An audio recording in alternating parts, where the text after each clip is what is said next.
आते हैं, जो भी कष्ट हमें अनुभव में आते हैं, वो सब कुछ हमारी पिछली यात्राओं के, यानी कि प्रारब्ध कर्म जिसको कहा जाता है,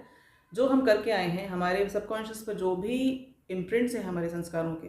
वो जब जो हमने कर्म किए हैं उनके द्वारा जो एनर्जी हमने क्रिएट की है, उस एनर्जी को जब तक हम बैलेंस नहीं कर लेंगे, यदि हमने बैलेंस को ख़राब किया है तो जब तक हम उसे बैलेंस नहीं कर लेंगे तब तक वो ठीक नहीं होगी।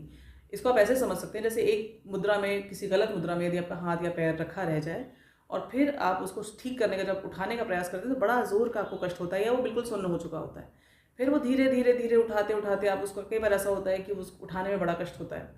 अब इसको ऐसे ही समझ सकते हैं, जो कुछ भी मैंने अपने एक इक्विलिब्रियम ऑफ माय एनर्जी को मैंने जितना डिस्टॉर्ट किया है अपने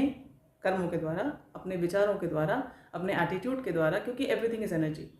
उसको वापस इक्विलिब्रियम की स्थिति में लाने में जो भी कष्ट मुझे अनुभव होता है, इसको आप कर्मदंड कह सकते हैं, लेकिन वास्तव में